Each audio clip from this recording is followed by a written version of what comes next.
Hey everybody, welcome back to the Daily Fan Racing YouTube channel. I'm your host, GordoGambles, and today we are talking about the NASCAR Cup Series. We're talking the preview for Martinsville, and I'm joined as always by my two very, very good-looking co-hosts in Ryan Larkin and Jason from DFS NASCAR.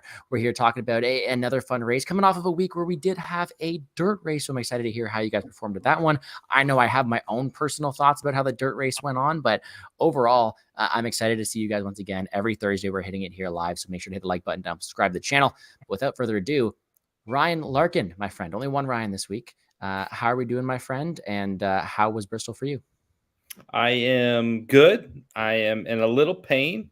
That's supposed to say Martinsville on the bottom there. I definitely updated that. I'll fix whatever. it. I got this. You loved the dirt race so much. You had to spend another week. I loved it. Yeah. Little pain. Been having tooth work pretty much all year and had another episode yesterday. So struggling a little bit there. Forgot to take pills before the show. So it's like it just started hurting, which is wonderful timing.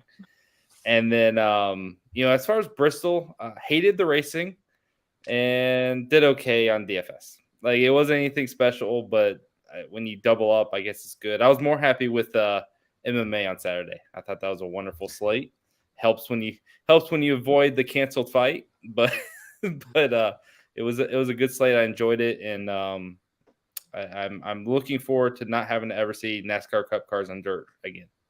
So now that since you had the opportunity, Ryan, to experience both things in the course of a week, the Bristol dirt race and having dental work, which was worse? Oh, the dirt race for sure. That was worse. I will go to the dentist every damn day if I don't have to see Bristol dirt again. That stuff's it's an abomination. It's a disgrace to what NASCAR is. So glad nobody showed up to that race. Nobody was in the stands. Nobody cared about it. Lost 500,000 in viewers. It's over. Move on. Let's do something else. Well, okay. All right. So we will talk about this briefly. Jason, I still want to hear your thoughts on it all because we know you and Ryan like to go head to head a bit. So we're going to talk about that shortly. But for me, the truth was it's Easter weekend, and we talked about it being my girlfriend's birthday and all that stuff. I didn't watch the race. None of it at all. But unlike Ryan, even though I am a UFC guy first, I had a horrible UFC weekend. I had one where I picked a fight that got canceled, yada, yada, yada. I didn't do well. So I woke up Sunday morning. I didn't do the video with Ryan, but I decided I'm going to watch this video, and I'm just going to degen a lot more than I usually do on the dirt race, especially betting-wise. And that's probably a dumb idea to do. But, sometimes after a losing night, you want to get some cash out there. And luckily I did because Ryan nailed a lot of the breakdowns. I went 4 in one of my bets, and I made up for all the money I lost in UFC and some. So I'm very happy about that. But truth be told, I didn't watch the dirt race. I didn't watch the race. I know that my DraftKings lineups did a bit poorly because I think there's a couple DNFs that happened early on. But as someone who doesn't watch it that much and didn't even see it, I have no opinion on this. So without further ado, though, Jason, what was your thoughts on this? And as someone who does do this all the time, what was your thought in the dirt race? And even though you didn't have any gambling success, maybe, how was your DraftKings weekend?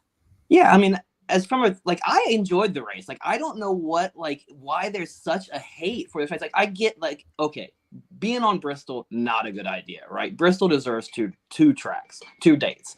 Being on Easter Sunday, terrible idea. NASCAR does not need a race on Easter Sunday. They never have. They should not be racing on Easter Sunday.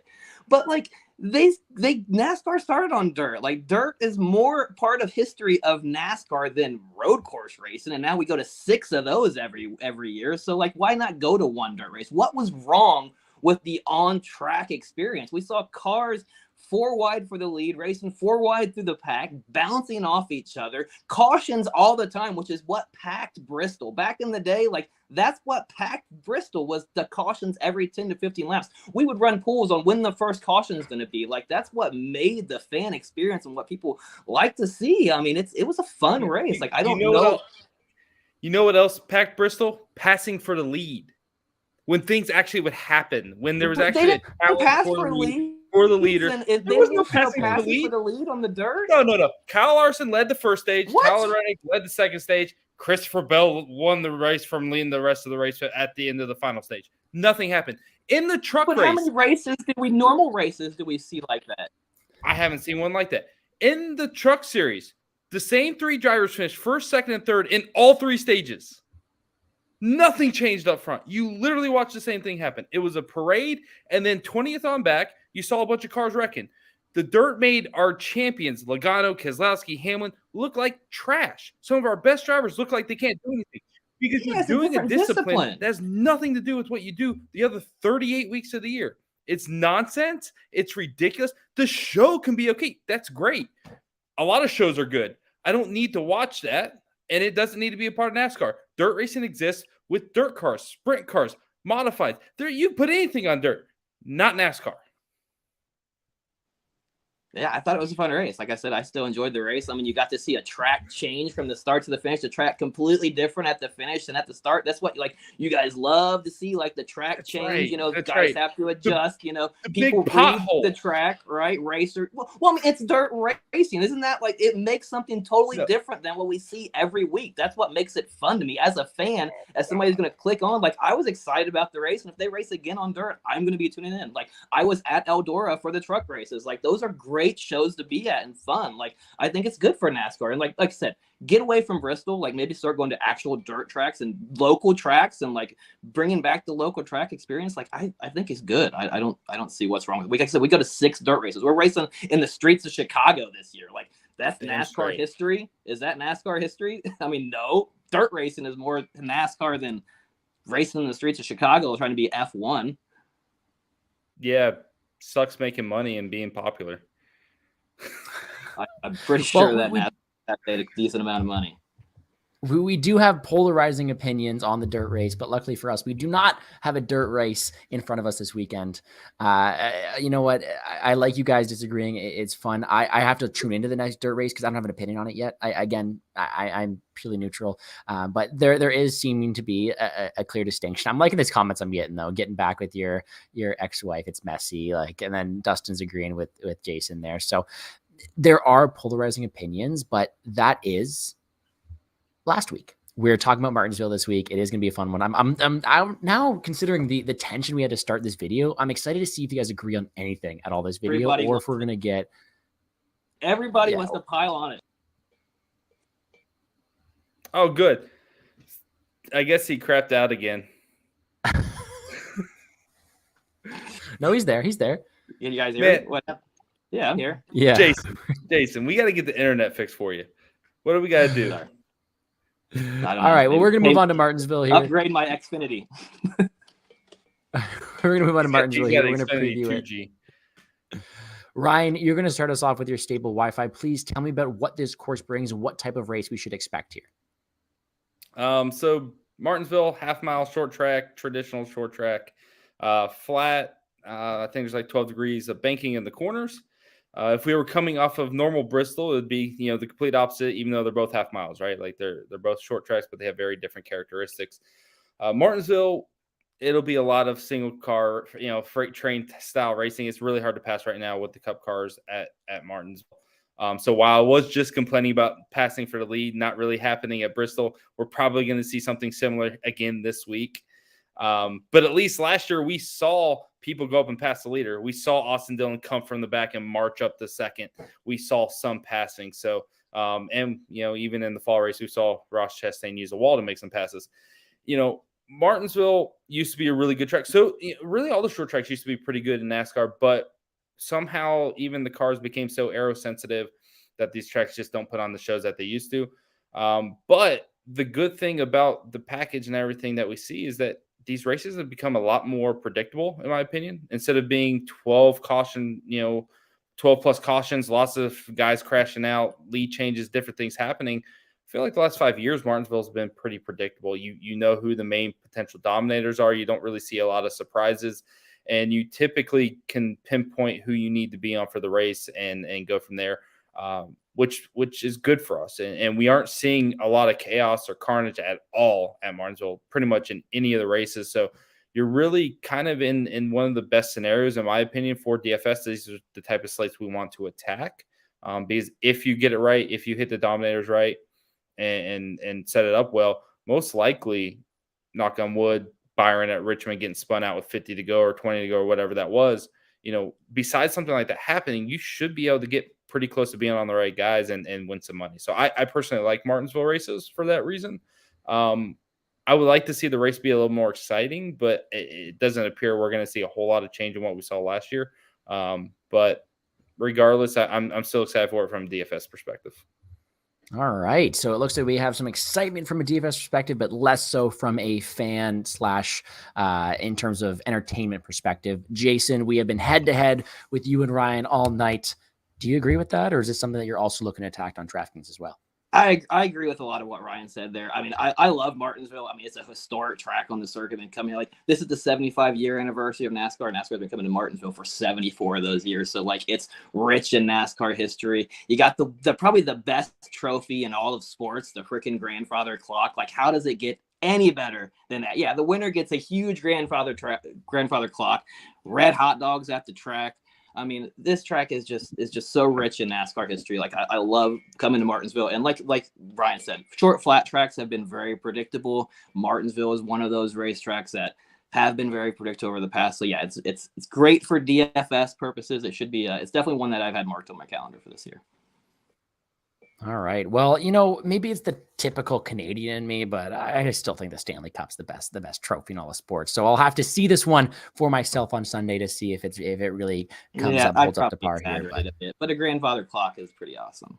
It is pretty sick, if I'm being honest. But no, I'm looking forward to it. But let's see how we're attacking it. As every week, we are going to go through how we are going to construct our lineups. And then soon after, we're going to talk about our DraftKings or DFS, drivers to watch. Let's start us off with our lineup construction talk. We're going to go right back to you, Jason. Talk to us about how we're going to attack dominators, different versus place differential this week. Oh. Did we lose him again? Yeah, we're having some technical difficulties. There you go. You can give it a whirl. Yeah, I don't know what's going on here. There's a delay. Right. I didn't freeze up. Yeah, I'm gonna hop in, Gordo. Sure. Pull up the graph on. Before, but weird. But anyway, Martinsville, just like other short flat tracks. Am I frozen up again? Go, Jason. You're good. Go ahead. Something because it's like I start talking and it's like you guys don't hear me until I start. Yeah, I kicked them out. All right, moving on. Get your shit fixed, Jason. So we'll pull up the thing here. We got people to make happy. Jason actually had a different version of this graph to start with, and it was basically drivers scoring 10 to 20 place differential points. And then it was drivers scoring 20 plus dominator points. And I made them change it. So essentially 10 to 20 place differential points. We saw a bunch of those people. It was like 34 or something drivers. Maybe it was 40. I don't know. It was a big number that had 10 to 20. But when he trimmed it to 20 plus place differential performances, it was only 4 drivers. All 4 of those were optimal. Not really a surprise there. Because most of those guys are starting in the very back and then finishing up front plus having those 20 points. But the other side of that is in these 8 races, we're going off the last 8 races. So it's one every other race. It's not even every race we're seeing that. But in the other scenario, we're getting 26 20-plus dominator performances, and 25 of them are finishing in the top 10 of DFS scores. So, and to me, that says a lot. Basically, the dominator points are more important than these place differential guys. And, place differential guy, you're only going to get one every 2 races where you're going to see – 3 a race here pretty much where dominators can score 20 plus points. And it's a very similar situation to Richmond where we want to attack dominators. You got guys that are able to separate themselves from the field, and there's not really anyone else in the race that can challenge them. We saw it was Byron, I believe it was Byron, Truex, Hamlin 2 in a set, and then Larson were the 3 or 4 main guys at Richmond. If Byron doesn't get taken out, he's optimal. He dominated. Larson was optimal. He dominated chunk and won. I think Truex would have been that 3rd guy in that lineup. Bell plays differential and finished well as well. So you can kind of fit him in there as a place differential play more than a dominator. But in that race, we saw the 3 dominator strategy kind of take hold in a 400 lap race like this one. I expect those 400 laps to really matter with dominator points. I think you really want to hit those guys a lot more than trying to find place differential guys. And I like sacrificing salary as a result. So, and I know Jason did all the research on this stuff, so he probably had more information to really to pitch in there. on these, but flip it to the other graph because I think that's important as well, kind of when we're talking about dominators. And this shows the top 10 DK scores by start range. So where the drivers start and then where the top 10 scores are coming from. And if you look at 1st through 5th, 30%, 6th through 10th, you got 19%. So 50% of our top 10 scores on DK on DraftKings are coming from the top 10. They're all dominator scores, right? They are guys that are leading a ton of the race. So to me, that's saying 5 guys in this race are going to score in the top 10. That doesn't sound too crazy because your fastest cars start in the front, finish in the front, and they're probably going to get the fast laps. You're going to have those 2-3 guys like William Byron and Chase Elliott last year who absolutely smashed.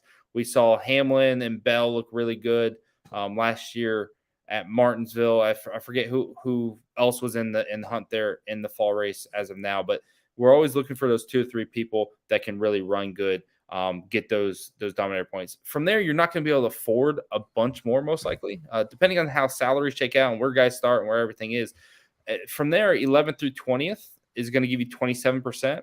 So a guy like Bubba Wallace, who I'm going to get to in a little bit, stands out. He's only 71. He's only 7,100. He finished 8th in this race last year. He's a guy that can be a salary saver at the price, finish top 10, help fill out a lineup, right? He's going to afford you things. But if you notice, 30th on back, only 3%. That most likely, it's 80 people. So that's going to be one driver, I believe. It may be 2, but it's going to be one guy starting 30th on back was in the top 10 scores. So not much there. And then 20th through 30th, only 21%. That's a wide range. That's a decent amount of drivers. It's probably supposed to be 21st through 30th, which would be 10 drivers, but only 21%. So that's not a huge number. And to me, that tells me we really need to hit on these front runners and drivers who are good in qualifying. Their cars are rotating good. They're going to be good in the race. That's going to carry over. And that's where you're seeing those results. So for me, when I'm building my lineups, I'm going to be super heavy on dominators. I'm looking for a 3 dominator strategy. And then pretty much going from there. If I can afford other people, if I can afford better people in the mid-range, great. If not, then I'm really going to punt. I'm gonna look to save salary on lower end and attack who I think will be dominators and get me the race separating, slate separating points for this one. Hey, so it looks like it's dominator season for us this week at Martinsville. And if you saw Ryan look down, it's because we just got a text from Jason. Looks like he may be MIA for the rest of the video. The Wi-Fi doesn't seem too good. So maybe to help out that Wi-Fi, hit the like button down below, subscribe to the channel. That'll always help, right, Ryan? That'll help. But we're going to keep on going through here. We're going to get rid of this graph. We're going to talk about our DraftKings, or sorry, our DFS. I gotta save myself there. Our DFS drivers to watch. We're going to start with you, Ryan, because it's just you. Who is your your top tier driver to watch this week? And I think it may coincide with the question we had earlier. Yeah. So my top tier driver of the week isn't going out on a limb. It's William Byron. He has been the best driver so far to start the year. He's coming off of a phenomenal Phoenix performance, a phenomenal Richmond performance. He won this race last year after dominating. So I really like the speed Hendrick's showing with this package on short flat tracks. I expect that to carry over this week. I'm not trying to get too cute. I expect him to be a contender for the win. So it really comes down to, does practice continue to show me what I've seen so far this year? And in which case, I think he's the fastest guy at the track. I'm going to play him as a dominator. Or maybe I'm questioning his speed. Maybe the Toyotas look a little bit better. Maybe I think he won't dominate. Maybe there's leverage there because the field is going to be super, super heavy on William Byron. So while I'm going into the weekend thinking, yes, I want William Byron, I think he's going to be the guy to win or contend for the win, maybe there's leverage here as well. Maybe you can go underweight. If he doesn't deliver, even though he dominated Richmond, I don't think he was optimal after he crashed out, right? So there are ways for him to be the best driver and the best car in the race to not deliver. So personally, I'm really watching William Byron because I think he's going to be a top contender to win. But there's other aspects to look at it as well for. So something to consider. As far as Jason's picks, if you want to throw them up there, I'll talk about them too, and I'll sure. And I'll He also did just send me his note, so maybe I won't read it too well, but I could always try to pretend like I'm Jason if you wanted me to. Sure, yeah, man, You he want me put to a give it lot a of whirl effort there? into it. Jeez, go for it. Yeah, Yeah, go I'll for talk about it. So his main driver to watch is someone in Chase Elliott. And that's someone I think we had a question about earlier. Talk about Chase Elliott. He's back, right? That seems to be the big thing. And of course, I'm going to let Ryan talk about that later because he hasn't raced in a while, stuff like that. But for Chase Elliott, what Jason wanted to say that he's returning after missing the last 6 weeks due to a broken leg. And that team has been hitting on all cylinders in his absence, putting solid cars under Barry and making great decisions for track position, which is obviously going to bode well with the return of an elite driver like Elliott. It comes to one of his best overalls. This team struggled on short flats last year, but it was fast at Martinsville. So this team is still someone that's going to perform well at this track. He started on the front row in both races and scored 30 plus dom points in each of the ones last year and 4 top 5s in the last 8 races here, the best driver rating and the highest percentage of fast laps and laps led, which is obviously something we're going to look forward to, especially at this lower price tag, considering he has had the last 6 weeks off. We want to see how his leg is holding up. So if no concerns, then this is a steal of a price tag. How did I do there, Ryan? Do you agree with those points? And is there anything you want to add? Dude, that was perfect. So Jason literally messaged as you're reading it.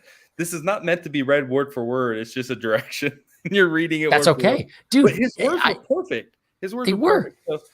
So Chase Elliott, pretty much back to, if you think back, was it 2017? I think was the year Hamlin wrecked him. You won't know this, Gordon, but Hamlin wrecked him in the fall race. And that was Chase's chance. I think it was to get his first win. I don't even think he had a win yet.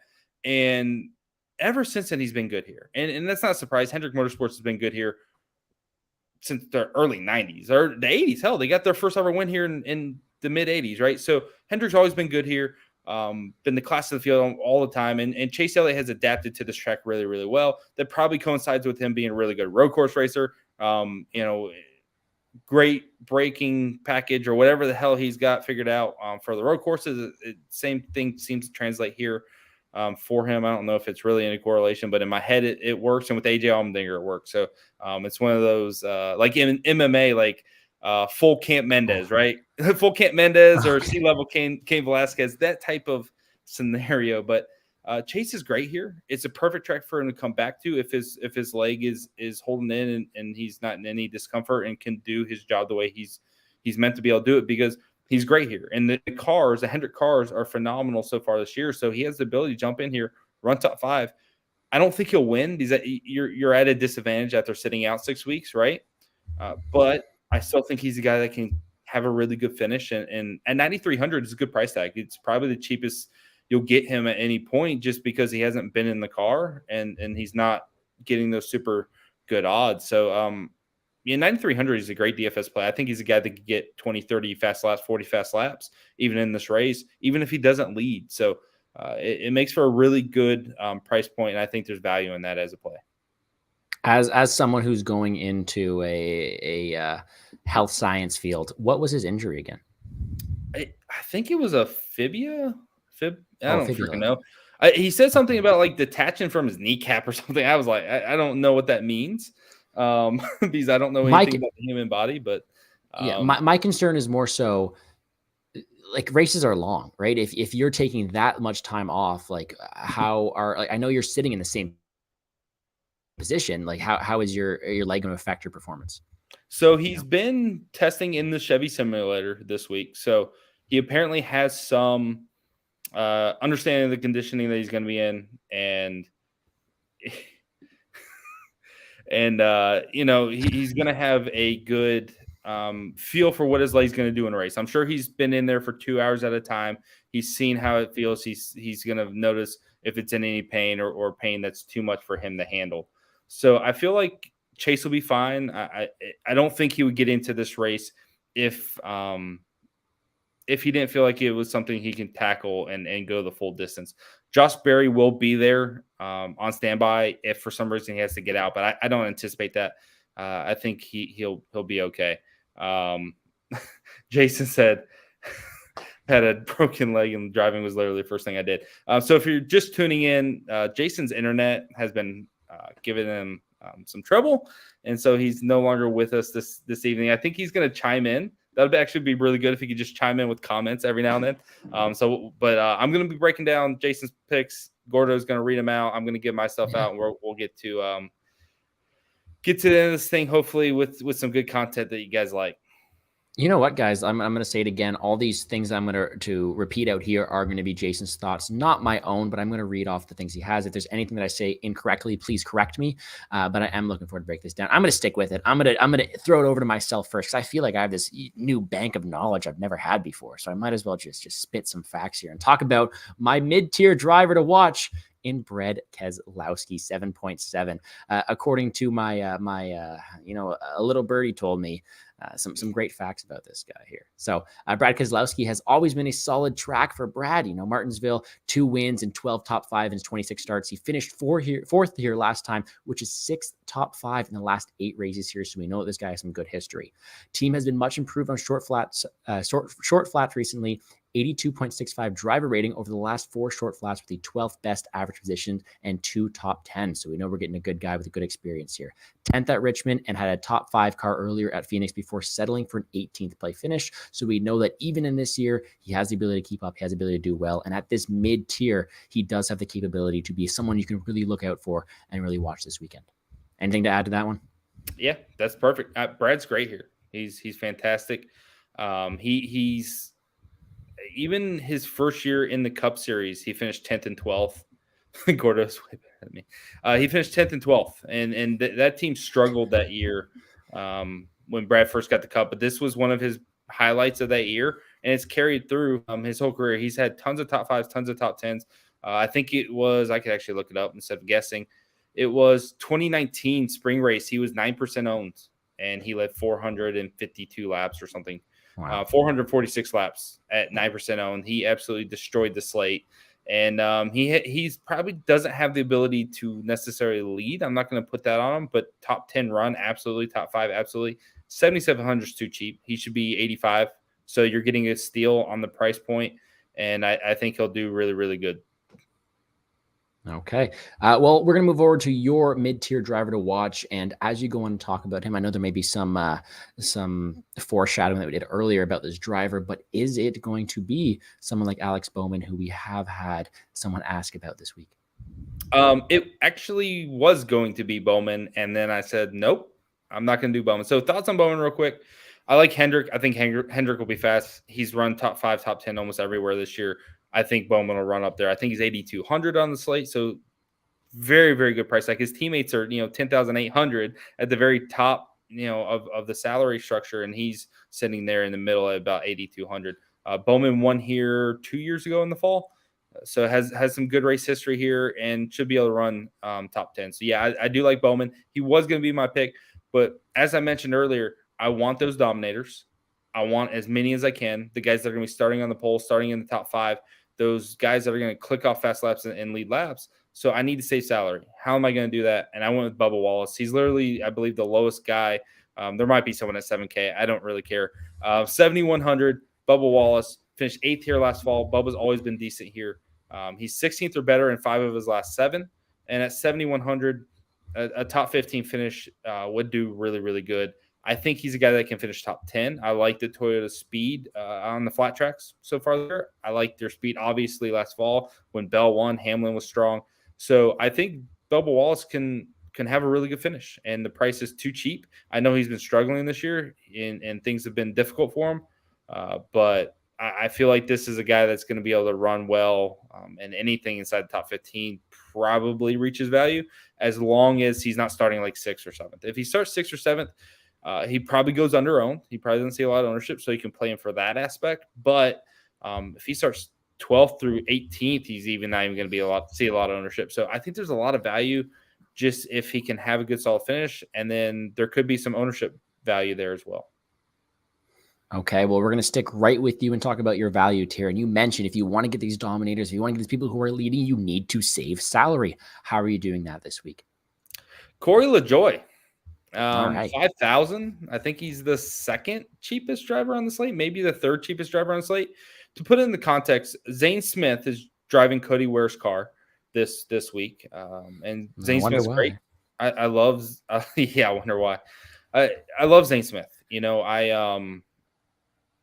I commented on it like two or 3 years ago with someone that worked at JRM.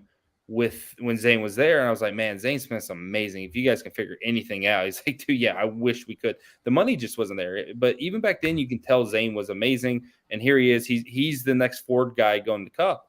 But for him to jump in Cody Ware's car, the 51 car, and expect him to run great is kind of ridiculous. He can maybe run 27th or 26th and run okay, but he's $800 more expensive than Corey LaJoie, who runs full-time, who has top 20 finishes in the Cup Series and does well. 4 of his last 7 races here, he has 2 18th place finishes and 2 21st place finishes. So he's finished 21st or better in 4 of the last 7 races here, including last fall. I believe he finished 21st.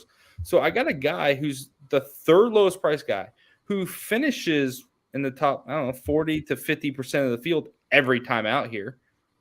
And he's going to allow me to play other guys. He's going to open up the salary situation for me and give me the opportunity to play more Dominator. So I really like LaJoie. I like the opportunity that he gives me. I think he has enough ability here to finish 21st to 25th and score me 25 DFS points.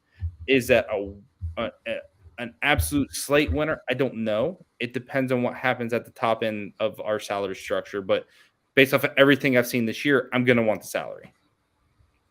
Okay. And Jason's out there commenting all the things that I'm forgetting here. Yes, subscribe to the channel, hit the like button down below because we do have a giveaway when we get to 300. Thank you. You really helped me out there. And you're going to have to help me out here. Who is way overpriced? I don't know. What do you think he's leading to there, Ryan, if you want to help me out?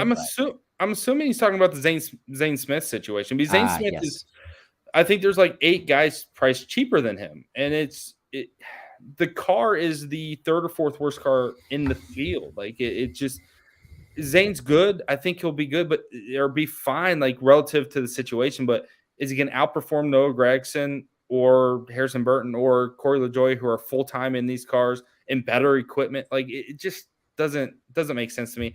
Todd Gilliland's another guy that I actually really like and was almost put Todd Gilliland in here, but I wanted to save the extra 500. And Todd Gilliland delivered for us last week, right? Gave Todd Gilliland out and he ran great in the Bristol Dirt. So Todd's coming off of 4 straight top 15 finishes now.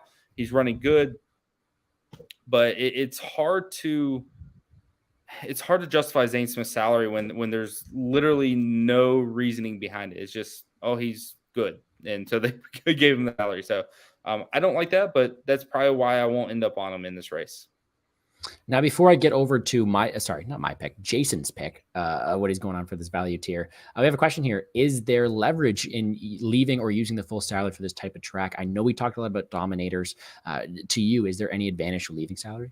Yeah, so I will go ahead and give this nugget out because I haven't had a chance to actually finish the article. So I'm working on this like 8,000 word optimizer article, and I can't ever get to it. And I'm like a quarter of the way through it. But we were going over optimal lineups or winning lineups since the start of 2022. And I believe using the full salary has only been optimal 3 times. And I believe using 4,900 or 49,800 or more has only been optimal 3 times. I'd have to look at the number again. So you should always be leaving salary because, quite frankly, 95% of the time, leaving at least $300, I believe, is optimal. So, yes, you should be leaving some salary. How much, I don't know. In my opinion, when you're chasing all those top tier dominators, you're not going to leave a ton. You may end up at 49,500. Using all the salary may be optimal this week. You may just end up in that situation. But typically, that's not the case. So, yes, you can. I know guys that literally set their optimizer for 49.7 and below. They do not use all the salary in any lineup. And that's, because quite frankly, the odds say that that's not going to happen. Right. So yes, I think it's probably always going to give you a little leverage because people are going to use as much salary as they can most of the time. Especially if they're building 1 or 2 or 3 lineups, they're just going to try to pound out as much of the salary. So yes, this type of track type doesn't really affect it to me. If anything, I would say this track type would say use more salary because we're trying to get the dominators. We're trying to get the guys that are going to lead the laps and separate themselves from the field. And most likely that's coming from our top tier guys. If you look at the salaries, I think JGR Bell, Truex, and Hamlin are like 10,500 to 10,100. And those are our direct pivot plays off of, like Byron and those guys. So even the most likely dominators, all 5 or 6 of them are 9,800 and above. Maybe there's a surprise guy. Maybe Bowman does it or someone like that. But for the most part, based off of everything we've seen this year, I would think you're going to use as much as possible. All right. Well, if you want to get those dominators, you're going to need to talk about some value this week. And I'm going to mention Jason's value tier driver to watch, which is Harrison Burton, sitting at 5.7K. He has 3 top 20 finishes in the last 4 short flat track races. He is doing pretty well there. He's got a best average running position in that sample amongst everyone priced 6,800 or below, except Michael McDowell. But he has the highest percentage of top 15 laps amongst drivers placed below 7K. He finished 12th here in the fall after qualifying top 10, so we know he also has some decent history here. And 43% of top 15 laps at Martinsville last year, which is miles ahead of anyone else in this range. So we know that he has the ability to do well. Harrison Burton is a good value tier driver to watch. Anything you want to add to that one? So those are wonderful stats. Those are I like great stats. I like numbers.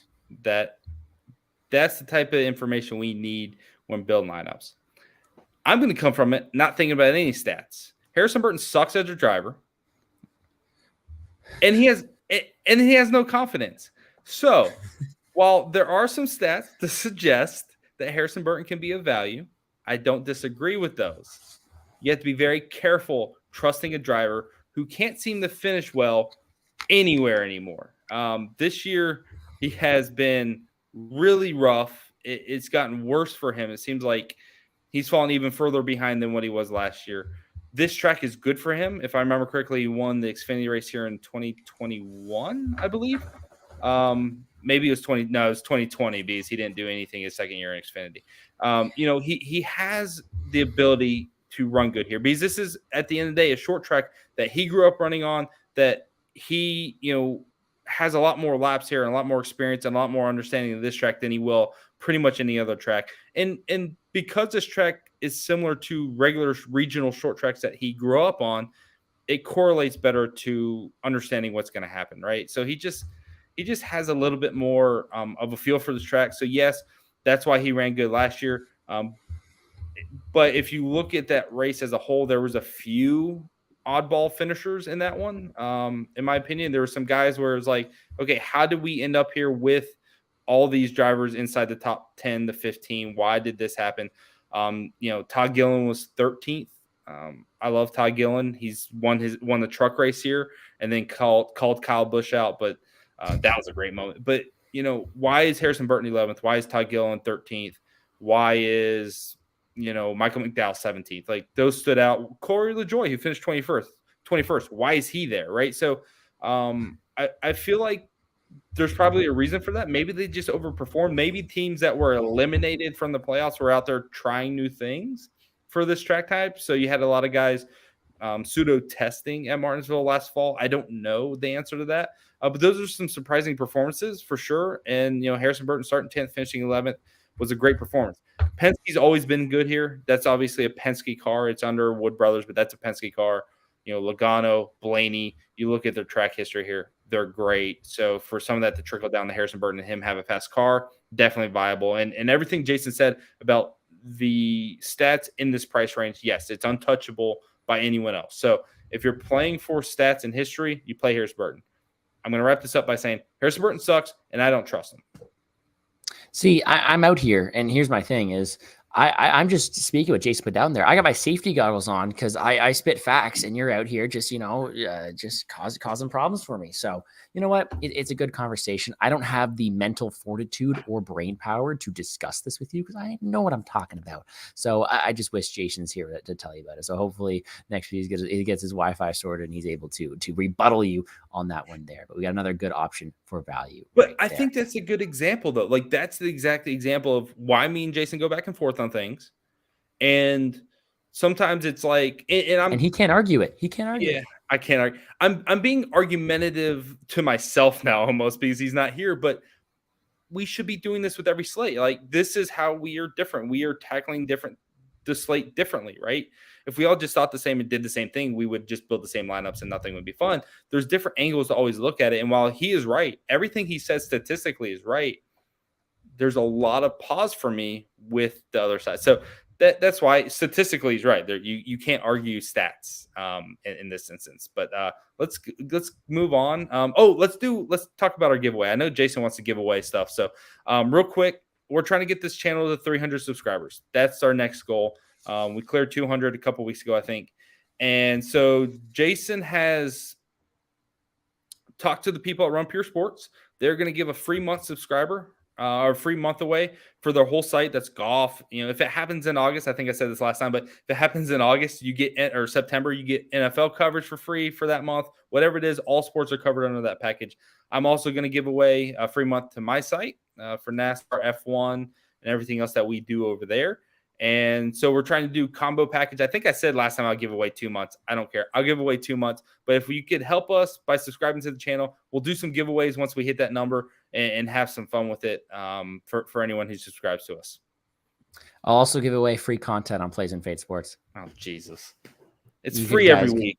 Yep. Oh, it's a great promo. It's free every week. You should go subscribe. Anyways, we're going to move forward. We have a couple things left to cover before that. I know we're approaching the 40-minute mark, but I would love if you could just quickly break down Amarola this week, as we did have someone ask about him.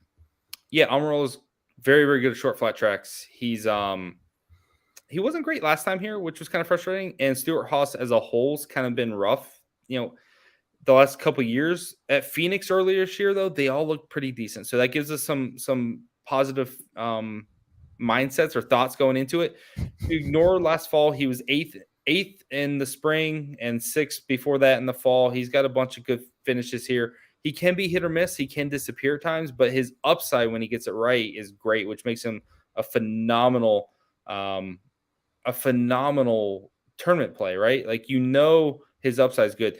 The issue that's kind of crept in this year is that he's become chalky because he's qualifying 30th. Like, he's giving you so much obvious upside. I think it was Richmond. He started like 34th or 35th, and everyone played him, and he did well. And it was just kind of a chalky play. I think that was Richmond. Races are blending together, but yeah, great track type for him. I would expect him to run top 15 and have top 10 upside. Okay.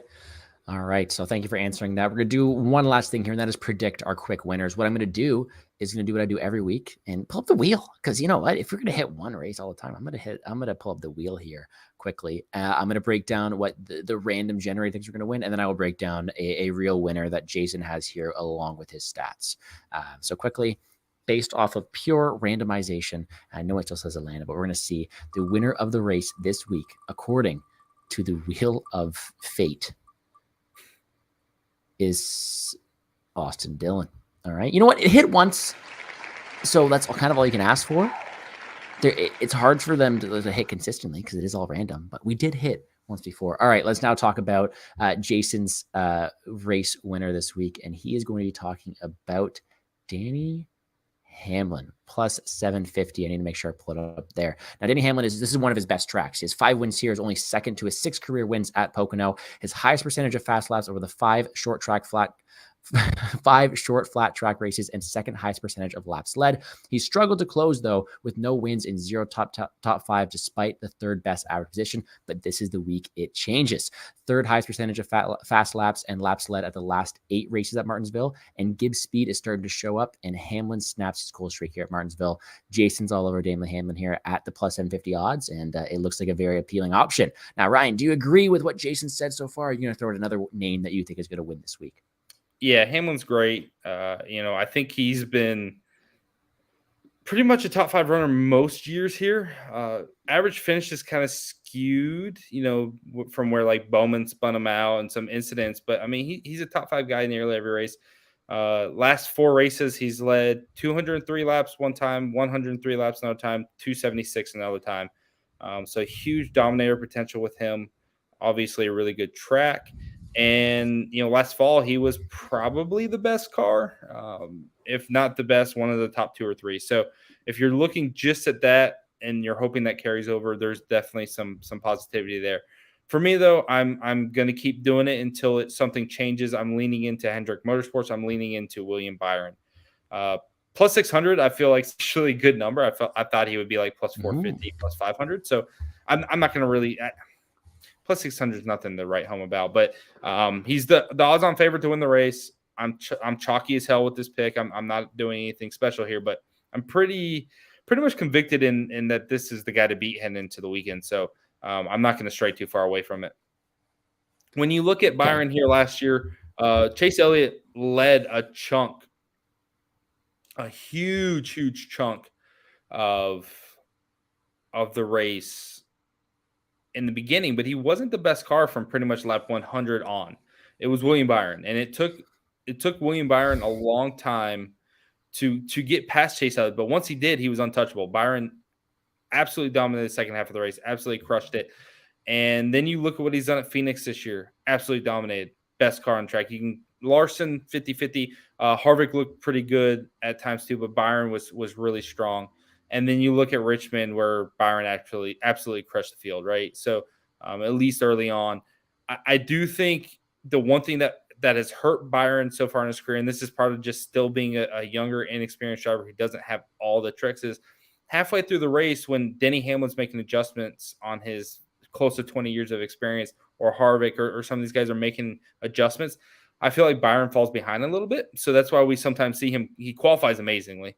He leads the chunk of the race, but he doesn't seem to keep up with his car as well. I don't know if that's situational.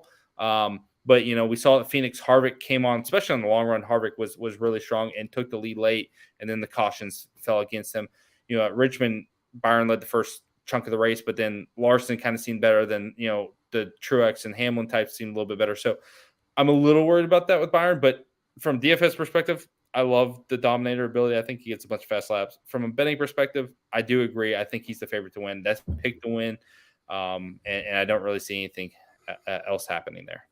Did you just say betting? Because you have a pretty good track record betting, at least between me and you. So I'm definitely listening. Quickly, just going to bump this from Jason here. He said Hendrick Motorsport or JGR has won the last 7 here.